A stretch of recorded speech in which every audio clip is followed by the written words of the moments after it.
Hola, en este video vamos a discutir algunos de los conceptos básicos que ustedes necesitan para tener éxito en este semestre de Introducción a la Microeconomía. Lo primero que nada quiero trazarles la ruta de qué es lo que van a lograr entender mejor al ver este video.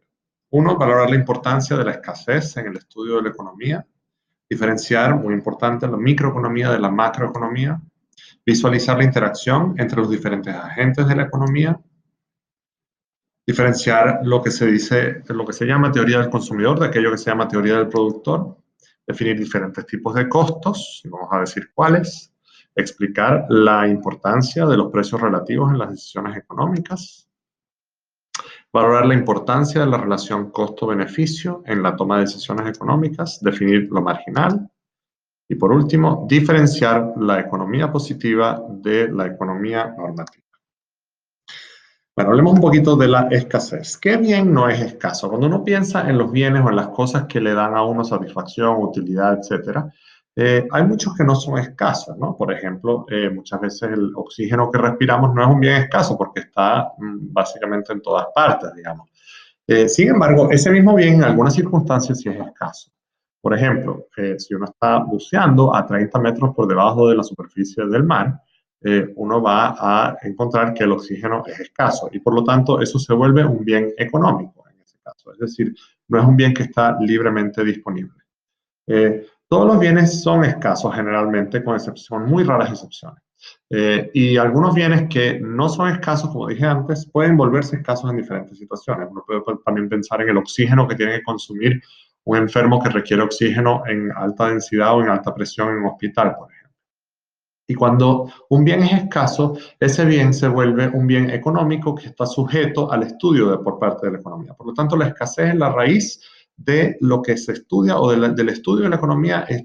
El estudio de la economía busca es definir o entender la escasez y tratar de administrar la escasez. Si no hay escasez, no hay economía. Es decir, si no hay un bien escaso, no hay ningún problema económico. Y la escasez es muy importante en la economía porque, como bien dice la paradoja diamante-agua, nos ayuda a determinar el valor de los bienes. La paradoja diamante-agua dice que siendo el agua mucho más útil que un diamante, el agua es mucho más barata que el diamante. Es decir, una botella de agua te puede costar 500 pesos, 800 pesos, pero un diamante te puede costar mucho más que eso.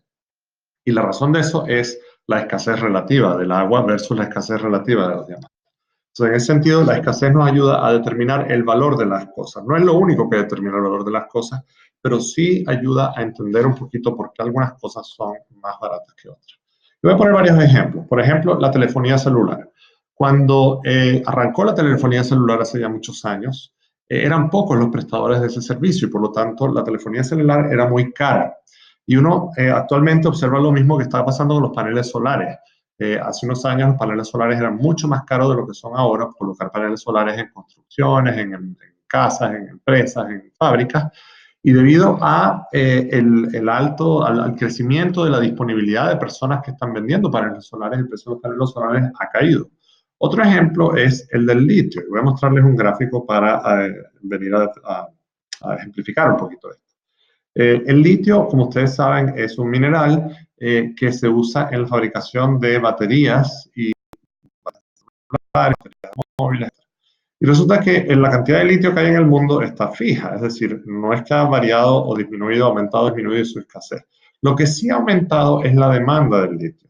¿Por qué? Porque hay muchas empresas interesadas en comprar litio, en fabricar baterías de litio y por lo tanto el precio del litio se ha disparado en los últimos años, como vemos en este gráfico.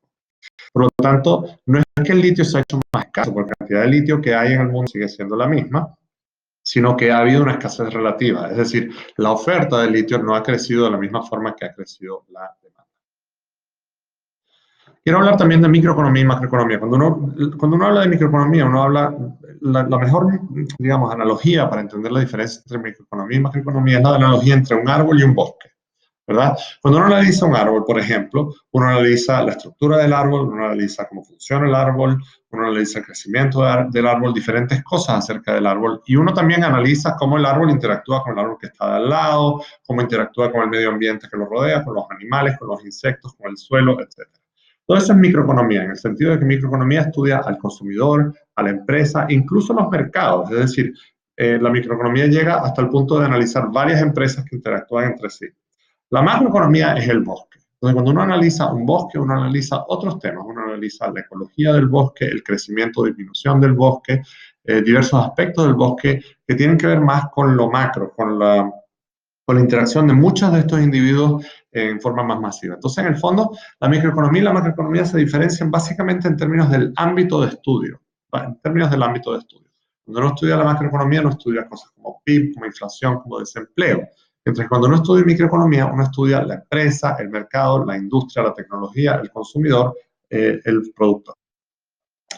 Y en la economía hay muchos agentes. Básicamente hablamos de tres agentes, y este es un modelo de una economía cerrada, y después voy a hablar de por qué esto es una economía cerrada. Tenemos las familias, el Estado y las empresas. Entonces, todos estos agentes interactúan de diversas maneras. Por ejemplo, las familias pagan por bienes y servicios en el mercado de bienes y servicios y le pagan a las empresas generalmente por esos bienes y servicios que las familias consumen. A su vez, esas empresas producen esos bienes y servicios pagándole a factores de producción, es decir, tierra, capital, trabajo, y esos factores de producción son remunerados por las empresas porque las empresas pagan por esos factores y esa plata termina en casa de las familias. Las familias son los dueños del capital, son los dueños de las tierras y son los dueños del trabajo, digamos, la mano de obra que se usa, ¿no? Por lo tanto, esa es la interacción que hay entre empresas y familias. También hay interacciones entre empresas y Estado, entre familias y Estado, entre los mercados, los factores y los Estados. ¿Por qué? Porque el Estado puede imponer impuestos y subsidios a las familias y a las empresas, ¿verdad? El mercado y el Estado también puede fijar los precios en los mercados de bienes y servicios y fijar precios en los mercados de factores, ¿ya? Por lo tanto, esta es la interacción entre empresas, familias y Estado. Y antes dije que es una economía cerrada. Al decir que es una economía cerrada, quiero decir que aquí no están los factores internacionales. Es decir, aquí no hay exportaciones ni importaciones en este gráfico muy sencillo. Porque uno podría agregar y decir, bueno, hay empresas extranjeras que le compran a las empresas locales, hay estados extranjeros también que intervienen, etc. Se puede volver mucho más complicado. Teoría del consumidor y teoría del productor. Básicamente, así como diferenciamos entre macro y microeconomía, podemos diferenciar entre teoría del consumidor y teoría del productor. Teoría del consumidor nos dice básicamente cómo fijan los consumidores sus decisiones, cómo toman los consumidores sus decisiones, cómo decide un consumidor cuánto va a comprar, en dónde va a comprar, qué va a comprar. La teoría del productor nos dice cómo las empresas deciden qué van a ofertar y a qué precio y cómo deciden producir aquello que van a ofertar. Entonces, la teoría del consumidor tiene mucho que ver con la demanda y la teoría del productor tiene mucho que ver con la oferta, aunque como ustedes vieron en sus clases introductorias, la demanda y la oferta siempre interactúan. Pero cuando hablamos de teoría del consumidor y teoría del productor, estamos hablando básicamente, como su nombre dice, de consumidor o del productor. Costos hundidos. Costos hundidos son costos que no se pueden volver a recuperar. Son costos que ya sucedieron en el tiempo y que no hay nada que se pueda hacer al respecto de esos costos. Por ejemplo, cuando yo compro un permiso y ese permiso no es transable, por ejemplo, yo pago un permiso al Estado para poder realizar una actividad y ese permiso no es transable, es decir, ese permiso no lo puedo vender y comprar en el mercado, digamos, sino que yo lo pago una vez y ya lo perdí, digamos, es un costo hundido en ese sentido. Ese costo hundido no influye sobre las decisiones económicas que yo voy a tomar. Por lo tanto, los costos hundidos son aquellos costos que por su naturaleza de no ser recuperables, por su naturaleza de no ser transables, no se toman en cuenta a la hora de las decisiones económicas. Y muchas veces los alumnos confunden los costos hundidos con los costos fijos. Y eso es un error, porque, por ejemplo, un costo fijo, por ejemplo, si yo pago por un local comercial, por ejemplo, si yo compro un local comercial, eso es un costo fijo, porque no es variable, no depende de la cantidad de cosas que yo venda en ese local, sino que es un costo de un monto que se paga una vez. Pero ese costo no es hundido porque yo podría vender ese local eventualmente en el largo plazo. Por lo tanto, no es un costo hundido en el sentido de que sí puede influir mi decisión de mantenerme o no en el negocio, en el sentido de que yo podría llegar a vender ese local. El costo de oportunidad es un concepto muy importante en economía. Es el costo de oportunidad es el beneficio que yo pierdo al realizar la actividad que estoy haciendo en términos de la segunda actividad mejor remunerada. Entonces, por ponerles un ejemplo, si yo realizo un trabajo en el cual gano 1 millón de pesos mensual, por ejemplo, Pero resulta que yo podría estar haciendo otra cosa en la que yo podría estar ganando 2 millones de pesos mensuales. Entonces yo en el fondo, este trabajo que yo estoy ganando 1 millón de pesos mensuales, yo tengo un costo de oportunidad de 1 millón de pesos, que es la diferencia entre 2 millones menos 1 millón. Es decir, yo estoy perdiendo 1 millón de pesos al yo realizar este trabajo que yo estoy haciendo de 1 millón de pesos. Y es bien importante tomar esto en cuenta porque cuando uno habla de costos en economía, estamos tomando en cuenta el costo de oportunidad. Muchas veces hablamos de que en economía, en algunos modelos, por ejemplo, ingresos son iguales a costos. Y la persona, uno podría decir, y muchas veces esto causa confusión cuando uno habla de esto. Alguna persona podría decir, bueno, pero ¿cómo es eso? ¿Ingreso igual a costo significa que no gano plata? No, sí, ganas plata, pero es que ese costo incluye el costo de oportunidad. Es decir, tú estás ganando lo mismo que ganarías en cualquier otra actividad igualmente remunerada. Por lo tanto, en ese sentido, el costo de oportunidad, al estar incluido en el costo económico, básicamente nos dice que cuando uno gana ingreso igual a costo, por ejemplo, cuando uno gana beneficio económico igual a cero, básicamente tú estás ganando igual que ganarías en cualquier otra actividad alternativa.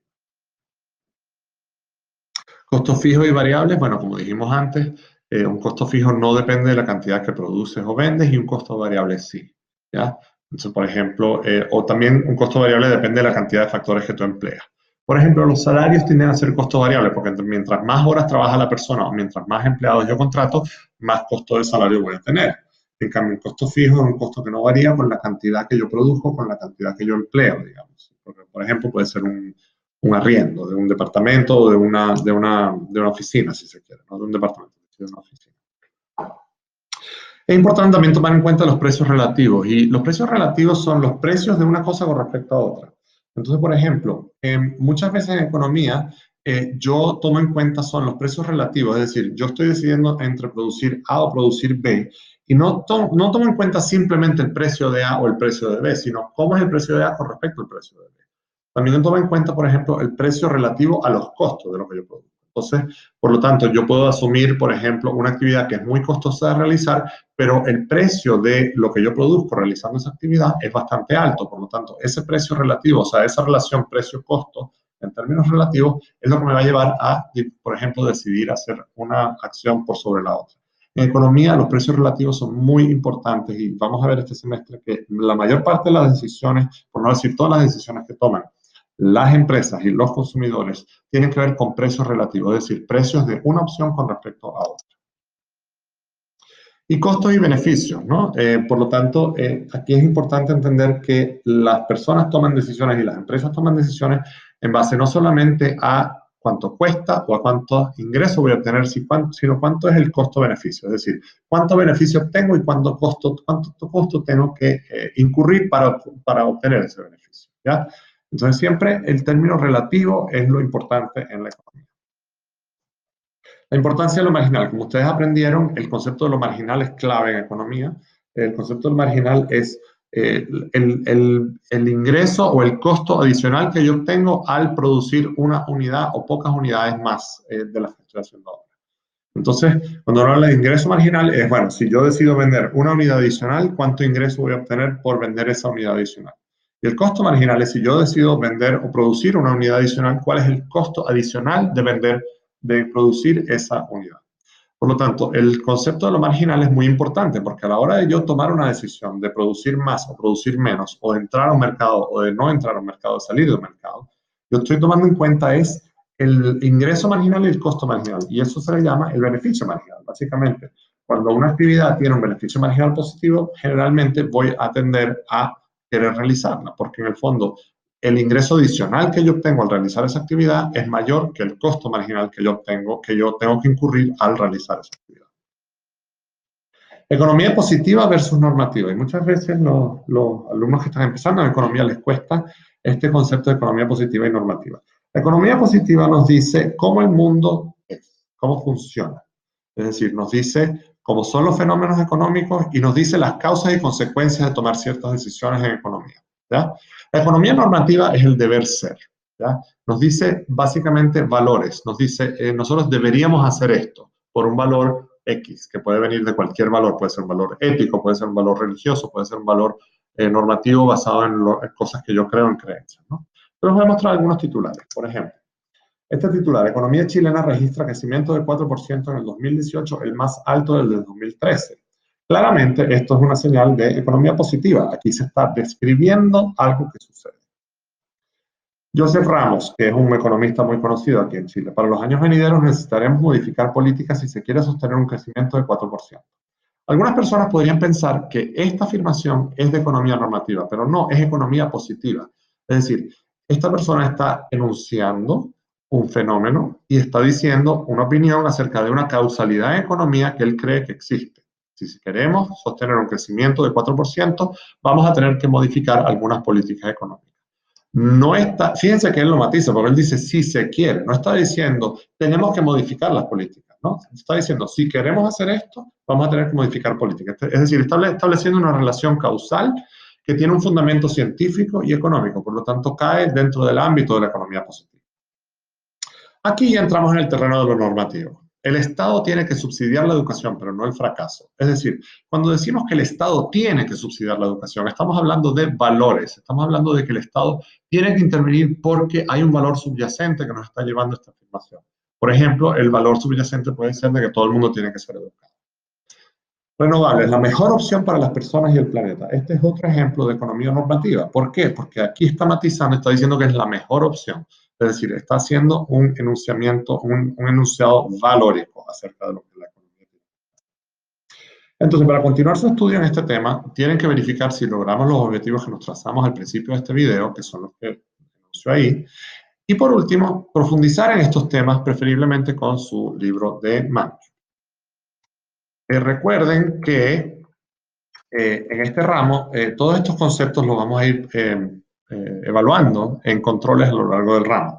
Es decir, a pesar de que estos no son conceptos del ramo de introducción a la microeconomía, sí son conceptos que yo voy a pedir que ustedes sepan y dominen antes de terminar este semestre.